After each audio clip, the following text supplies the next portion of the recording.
Bharat women lead development को लेकर बहुत ही गंभीरता से काम कर रहा है।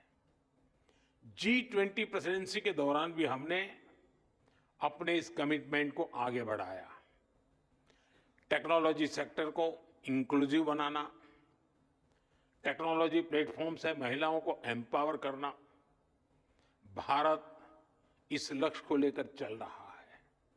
आपने देखा है कि हमारे स्पेस मिशंस में हमारी वीमेन साइंटिस्ट का कितना बड़ा रोल है।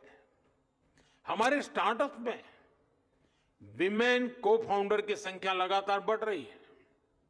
आज भारत की स्टेम एजुकेशन में 40% से अधिक हिस्सेदारी हमारी बेटियों की है। भारत आज टेक्नोलॉजी लीडरशिप में महिलाओं के लिए ज्यादा से ज्यादा अवसर बना रही है।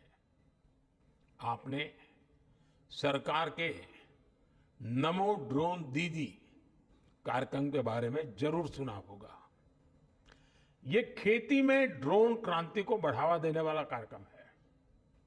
इस अभियान को भारत के गांवों की महिलाएं लीड कर रही हैं। डिजिटल बैंकिंग, डिजिटल पेमेंट्स को घर घर पहुंचाने के लिए भी हमने बैंक सखी प्रोग्राम चलाया। यानी महिलाओं ने डिजिटल अवेयरनेस प्रोग्राम को भी लीड किया। हमारे प्राइमरी हेल्थ केयर, मैटरनिटी और चाइल्ड केयर में भी आशा और आंगनवाड़ी वर्कर्स का बहुत बड़ा रोल है। आज ये वर्कर्स टैब्स और एप्स के माध्यम से इस पूरे काम को ट्रैक करती है। महिलाओं के लिए हम महिला ई हार्ट कार्यक्रम भी चला रहे हैं। ये विमेन एंटरप्रेन्योरशिप के लिए एक ऑनलाइन मार्केटिंग प्लेटफॉर्म है। यानी आज गांव-गांव में भारत की महिलाएं ऐसी टेक्नोलॉजी पर काम कर रही हैं जो अकल्पनीय है। आने वाले समय में हम इसका दायरा और बढ़ाने वाले हैं। मैं उस भारत की कल्पना कर रहा हूं जहां हर बेटी एक टेक लीडर हो। भारत ने अपनी G20 प्रेसिडेंसी के दौरान एक गंभीर विषय दुनिया के सामने रखा था। इस विषय को मैं WTSA जैसे ग्लोबल प्लेटफॉर्म के सामने भी रखना चाहता हूं। ये विषय है डिजिटल टेक्नोलॉजी के ग्लोबल फ्रेमवर्क का, ग्लोबल गाइडलाइंस का। अब समय आ गया है कि ग्लोबल इंस्टीट्यूशंस को ग्लोबल गवर्नेंस के लिए इसके महत्व को स्वीकारना होगा। टेक्नोलॉजी के लिए वैश्विक स्तर पर डूज एंड डोंट्स बनाने होंगे। आज जितने भी डिजिटल टूल्स और एप्लीकेशंस हैं वो बंधनों से परे हैं, किसी भी देश की बाउंड्री से परे हैं। इसलिए कोई भी देश अकेले साइबर थ्रेट से अपने नागरिकों की रक्षा नहीं कर सकता। इसके लिए हमें मिलकर काम करना होगा।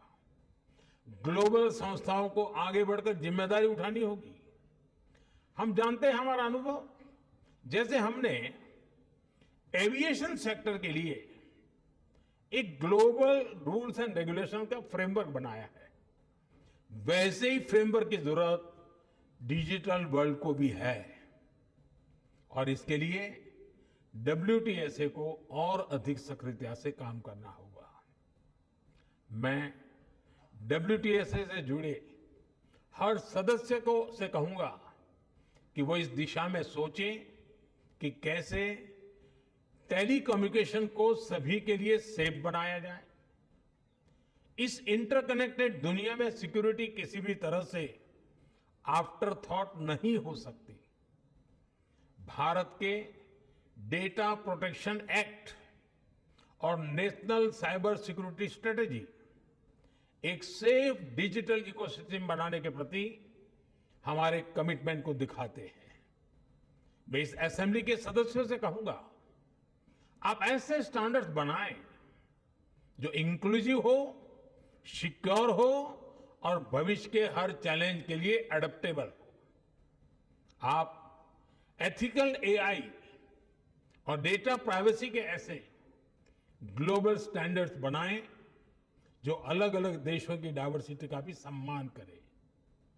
साथियों, ये बहुत जरूरी है कि आज के इस टेक्नोलॉजिकल रिवॉल्यूशन में हम टेक्नोलॉजी को ह्यूमन सेंट्रिक डायमेंशन देने का निरंतर प्रयास करें।